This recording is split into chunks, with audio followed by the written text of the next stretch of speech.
Hayırlı gün muhterem televizor караучылар. Атнаның иң кадерле җомга көнендә сезнең белән эфирда мин Миңназыйм Сәфәров булырмын. Берәүләр һин тумас борын замана орлыгыннан зарлана башласа, икенчеләре тормыштагы һәр күренешне замана ахыры дип бәяләү ягын карый. Мондыйларга яшәү җиңел дип әйтеп булмый. Иң авыр чакта да игелек кыл һәм башкаларны да шуңа өндә дигән бер акыл иясе. Бүгенге кунагыбыз да шундыйларның берсе. Йосыф Ирек улы Дәүләтшин 1980 елның 21 гыйнварында Татарстанның Сарман авылында туа. Сармандагы гимназияны тәмамлаганнан соң Чаллыдагы Нуретдин мәдрәсәсенә укырга керә. Читтән торып Мөхәммәдия мәдрәсәсен һәм Россия Ислам институтын тәмамлый. 2017 елдан башлап Казанның Идел буе һәм Бахитов районнары имам мөхтәсибе. Дини китаплар авторы. Хатыны Ландыш белән 4 ул, 2 кыз үстерәләр.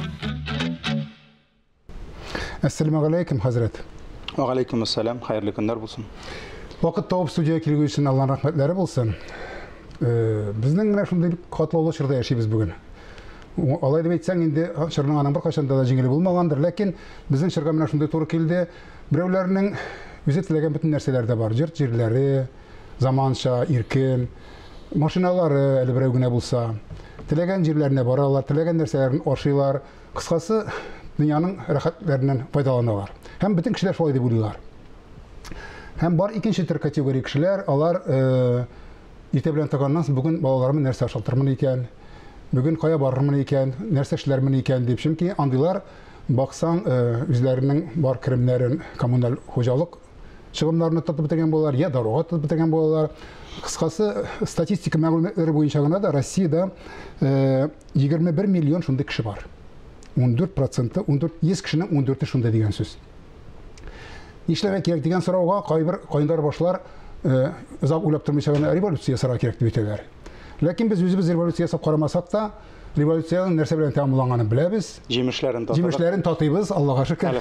Yemin hazırda tatıyız biz alar neyme? Kitap nerse diye bu şartta. Siz nerse diye bitiriyiz bu. Bismillahirrahmanirrahim. Birinciden Миңназыйм абый безгә бер хакыйкатьне аңларга тырышырга кирәк. Аны әлбәттә тиз генә аңлау җиңел түгел. Бу дөнья сынау дөньясы. Монда иҗмах була алмый. Әлбәттә, моны кемдер хәзрәт килде дә бөтенегездә тамукта яшәгез. Бәләдән башыгыз чыкмасын дигән сүз түгел. Әлбәттә, алай түгел. Аллаһы Тәгалә һәрбер кешене бу дөньяга җибәрә сынау өчен. Әмма Аллаһ хикмәтле. Ул сынауларны төрле кешегә төрлесен бирә. Кемгәдер biz әйткәнчә Аллаһ Тәгалә мохтаҗлык бирә. Ул кемдер ишенешкә ялгый, кемдер уйлый инде кич белән йокларга ятканда менә бу әҗәтләремне дә каплап бетерә алсам, Алла бирсә, миннән дә бәхетле кеше булмас инде ди. Шулай бит. Кемнеңдер дөресен әйткәндә иштин акчасы керсә инде, о, моны ничек тотып бетерим микән дип сөенә шатлана. Кемдер булган акчасын кая куярга белми. Hem kanaagat түгел шуңа. Ул мендәр астына да тыгып карый, ястыкка да салып карый, сыймый, теге баныкка сала, бу баныкка куркыталар бөтенесе менә банык яба, тегесе булса дип. Шуңа күрә Аллаһ Тәгалә сыный. Һәм менә без әле үскәндә бар иде бит «Богатые тоже плачут» дигән сериал бар иде. Без аны кичкенә вакытта карый идек. Нишләптер соңгы көннәрдә моны бу сериалны ешрак искә төшерергә туры килә, чөнки Беләсезме, менә кеше әгәр дә сез әйткән анда әллә ничә аты бар, әллә ничә кадәр йорты бар, кая тели бара, ул кешеләрне әгәр дә без бигрәк бәхетле, бигрәк хәсрәтсез яшиләр дип әйтсәк, без бераз гына ялгышабыз. Ни өчен? Чөнки Аллаһ Тәгаләнең әмре бөтен кеше сынала. Ул сынала. Авырлыкны бөтен кеше күрә. Ләкин төрле кешегә төрле авырлык бирә Аллаһ Тәгалә. Һәм менә монда дагын без хәзрәтләр буларак, менә шундый татарда әйтем бар бит, тыштан ялтырый, иштән калтырый. Ул менә халык силәгәйләрен кайвакыт агызып, сакланып караган йортларга безне чакыралар хәзрәтләрне. Һәм Коръән укып, дуга кылып, садака биришеңне түгел. Еш кына барырга туры килә гаилә низакларын хәл итәргә. Туганнар арасында булган низакларны беләсезме? Менә анда дагын бик күп бәләләр бар. Бик күп сынаулар бар. Кемнеңдер акчасы бик күп, машиналары күп, баласы наркоман. Ул аны бер нәрсә эшләтә алмый. Ул монда биреп карый, тегендә биреп карый, Европага җибәреп карый. Юк, бәлә китмәй, һәм аның да йокысы, төннәре йокысыз. Ул да элементда ким бәхетсез икән карар кирәктер инде. Әгәр дә беләсезме, менә гаилә рәхәтлеген, тәмле тыныч йокыларны сатып алып булса, акчасы җитмәсә, каяндыр банктан кредит алырлар иде, беләсезме, бөтен җирдә хәсрәт күп. Ләкин кайбер кешеләр шушы сынауларын яшерә беләләр. Бәлки менә монда аларны хәтта мактарга да буладыр. Кайсы бер кешеләр, алар бәлки горур алар шундый, алар уфтанырга яратмыйлар. Эштә аларның бик күп бәлә бар. Шуңа күрә сынау кемгәдер килә, Миңназыйм абый, ризыкта, кемгәдер килә сынау, кемгәдер килә саулыкта. Бар кешеләр,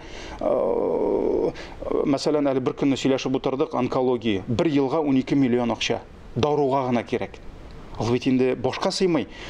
Кемдер шуның уннан бер өлеше булса, мин дә рәхәт яшәрем дип уйлый. Шулай бит, ләкин юк, алай түгел. Кемгәдер сынау килә тауфиксыз балаларда. Мәсәлән, моның бөтен кайгысы әҗәтен ябу, әмма аның балалары тауфиклы. Шу хәтлек тырыш, үз хезмәтләре белән хезмәт итеп, шулай барып, килеп әтисенә, әнисенә бакчада ярдәм итәләр. Балаларның тауфигы бар. Кемнеңдер баласы тауфиксыз, кемнеңдер хатыны тауфиксыз, ире тауфиксыз. Мәсәлән, бер хатын-кыз үксеп елаганнан соң әзрәк сугып караган идем, ирең бит инде Фәләнович, олы дәрәҗәле кеше, бер мохтаҗлыгың юк дигәч, ул миңа нәрсә диде? Фәләнович булмаса яхшырак булыр иде, бәлки хәзрәт диде. Шуңа күрә ашаган белән, тураган белән. Ул сынау бөтен кешедә дә була. Бөтен кешедә дә була. Инде ярлылыкка килгәндә, беләсезме, менә пәйгамбәребез дә ярлы булды. Кешенең малы күп булу Аллаһы Тәгаләгә якын, Аллаһ аны ярата икән дигән сүз түгел. Ул менә ничек аның аңлар өчен күбрәк китап укырга кирәк. Һәм моны мин сөйли башласам, безнең тапшыруыбыз үтеп китәчәк. Ләкин шуны гына әйтәм, бер ике генә җөмлә белән. Диндә дә кешенең ризыгын арттыра яки киметә торган сәбәпләр языла. Мәсәлән, пандемия чоры башлангач, мин инде аңладым, бу бик актуаль булачак икән дип, чөнки идән чыгарга ярамый. Мин инде камераны куеп каршыма, китапларны тезеп, 30-га якын тапшыру эшләдем. Ул YouTube каналда бар инде. 30-га якын сәбәп, ничек синең ризыгыңны арттырырга, ничек ризыгыңның бәрәкәтен арттырырга. Чөнки менә бу хәрби операциялар, Алла сакласын, сугышлар, ачлыклар, пандемиялар, алар бит барыбер Аллаһы Тәгаләнең, әйтә бит, режиссер всех дел Аллаһ диләр. Барыбер Аллаһның идарасы астында, Аллаһның кануннарын өйрәнмичә, ничек ризыкны арттырырга, яки нәрсә ризыкны бетерә, бәрәкәтне ала, бой берләрне аңлап булмый. Шуңа күрә икътисади, экономик мәсьәләләрне өйрәнүдән тыш, без мендәр астына акча җыюдан тыш, Аллаһы Тәгаләнең шушы кануннарын да өйрәнеп, шуларны куллансак, ризык арта. Менә бер генә сәбәп, әни хакы, әти хакы. Бүген күпме Казанда сәүдәгәрләр көн-төн эштә, шабалар, теге кибет наша, бу кибет, хәзер зарлана сәүдәм бармы ди. Ничә ай аның кайтып авылдагы әтисенең, әнисенең хәлен белгәне юк. Мин аларга әйтәм, син бәхетле булырга хакың юк дим. Ты не имеешь права. Алар аптырап китә. Ничек инде мин күпме эшлим, тырышам ди. Митем, нәрсә ни пычагыма кирәк синең ул эшең, әгәр дә синең кайтып анаңның бер тустаган чәен ишәргә вакытың булмаса. Менә шуңа күрә бу бер генә сәбәп. Әти, әни хакын үтәгән кеше бер кашан да хәерче булмаячак. Бер кашан да әле сукбайлар темасына керәбез, урамда сукбай булып үлмәячәк. Бер кашан да. Чөнки әти, әни хакын зурлаган кешене Аллаһ зурлый диде. Менә бу бер генә сәбәп. Калган әле 29-ы бар. Шуннан да аңлаган кеше аңларлык инде әлбәттә. Аның сәбәпләре дә бар да сез әйткәнчә. Ләкин сорауны бай урап бирүнең сәбәбе шунда, сез бит барбер язмыш шулай язылган дип кенә карамыйсыз, менә шундый сукбайларга, юксылларга ярдәм итүнең дә җаен тапкансыз. Менә моны нәрсә дип аңлатасыз? Шу турыда тәфсилләргә сөйләсәгез иде. Ул бит, беләсезме, менә синең күршең аңа бәлә килгән икән, бу аңа сынау. Без әйтеп шулай аңлатабыз, әмма бу бит сиңа да сынау. Син нәрсә эшләдең, аның бәләсен җиңеләйтү өчен. Киметү өчен, җиңеләйтү. Пәйгамбәр саллаллаһу алейһи нәрсә диде? Аллаһы Тәгалә каршында иң изге гамәл диде. Кардәшеңнең, туганыңның күңеленә кергән моңсуны, борчуны, кайгыны җиңеләйтү диде. Әгәр дә син гел булмаса, йылмайып, хәлен сорап кына булса да хәлен җиңеләйтсәң, Пәйгамбәрбез әйтте, акчагыз булмаса, ятимгә бирерлек. Башыннан булса да сыйпагыз диде. Күңелегез йомшарыр диде. Әйе, менә шуңа күрә бу безгә дә сынау. Мәсәлән, күршедә җиназа бар, кер, нинди ярдәмең кирәк? Бәлки ул синнән хәллерәк кешедер.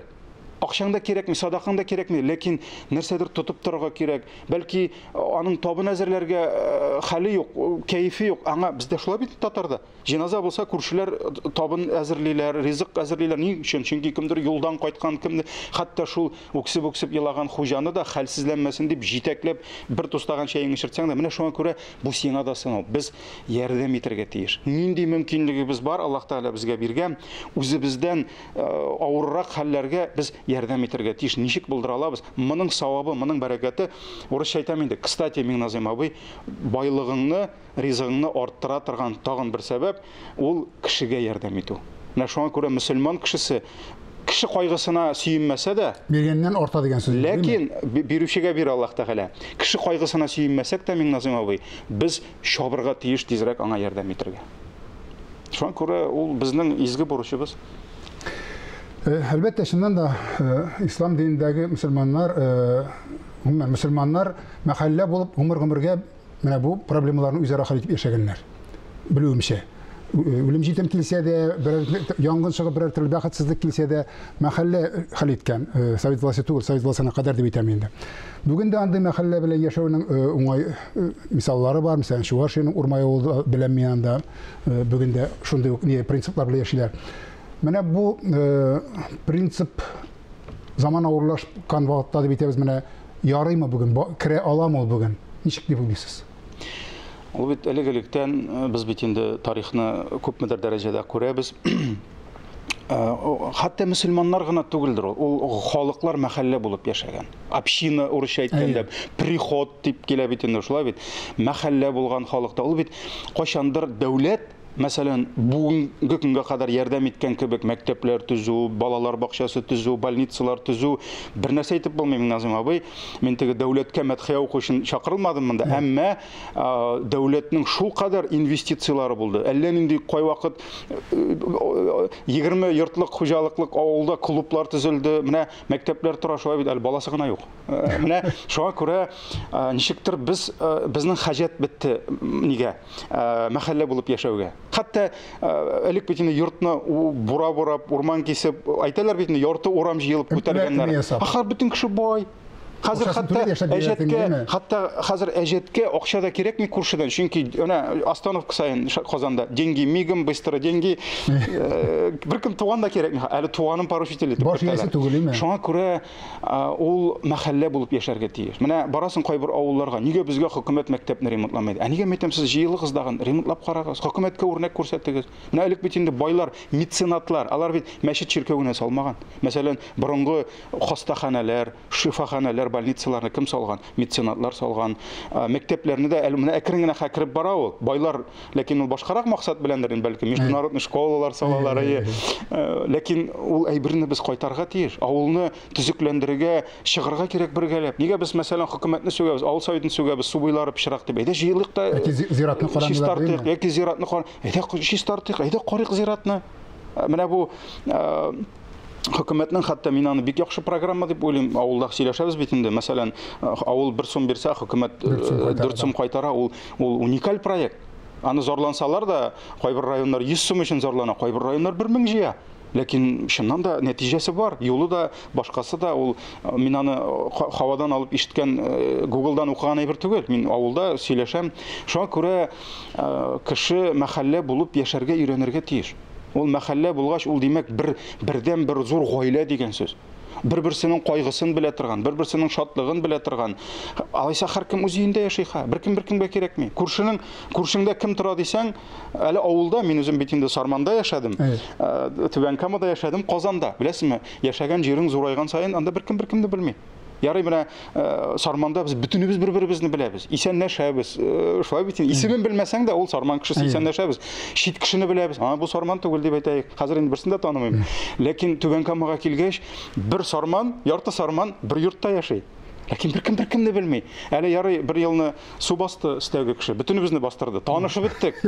Беләсезме, исәнләшүдә юк кешеләр. Әйе, ул бит бер-береңә варенье кертү, бер-береңә кыймак кертү, ул бит булырга тиеш. Пәйгамбәрбез аннан менә ярдәм итү турында сүз бара. Кемдер хәзер әйтер, без бит миллионерлар түгел. Без бизнесменнар түгел, ничек ярдәм итик дип. Менә ул бит ярдәм дигән сүз нәрсә? Пәйгамбәрбез нәрсә дигән? Аш пешерсәң, bir шөмеш суын күбрәк кушты, күршеңә дә кертте. Мәсәлән, кайнар ашны күршеңдә яшәгән 80 яшьлек әбигә кертсәң, яки 7 коймак урынына 8 коймак пешереп, яки 10 коймак пешереп, шуның 4-ен балаң үз кулы белән теге әбигә кертсә, беренчедән әби бүтән белгән дуаларны укыячак. Шулай бит, икенчедән аның күңеле булачак. Монда бит һәм балага тәрбия керәчәк. Миллионнарча акчалар гына бирү. Мин үзем бер 7нче катта торам. 5-6 бала чабып биреп бит инде. Мин бит аңлыйм, артагы әбиләргә бик җиңел түгелдер. Хәтта мин бик тырышам, мәйтәм, балалар аста. Әйе, кыланмаска. Лифтта очрашкан сайын сорыйдым. Бер елны Корбанда, әле алар урыс кешеләре, Корбанда, мәйтәм, иң тәмле итләрне кисеп, мәйтәм, барыгыз төшерегез. Корбан сайын, ни сайын шулай кертәбез. Булар безгә варенье ташыйлар, гөмбә ташыйлар, беләсең, ул бит менә ул бит ярдәмләшү, ул теге мохтаҗ кешегә акча бирү генә түгел. Ул менә шулай кеше аралашып яшәргә тиеш. Бер-берсенең кайгысын белеп яшәргә тиеш. Кай вакыт кешегә синең акчаң да кирәк түгел, киңәшең кирәк. Кай вакыт синең дугаң кирәк. Мәхәллә ул менә шул, ул барлап тора. Мәсәлән, элек-электән кемнеңдер баласы тауфиксызлана башласа, бераз сала башласа, мәхәлләдә моны хәл итеп, аны чакырганнар, ул курыккан бабайлардан. Кешегә белгән мәхәллә алдына басасың. Әйе, ул бабайлардан куркып торган. Мәсәлән, безнең бабай сөйләйде, салган кеше ул урамнан, мәчет урамыннан кайтмый иде ди. Әйе, чөнки авторитет булган бабайлар мәхәллә бит инде ул, ансыз булмый. Менә шундый иң кызык җирендәгенә тапшыруыбыз ахыра якынлашты. Без хәзер маршрут профессорларына күчәбез.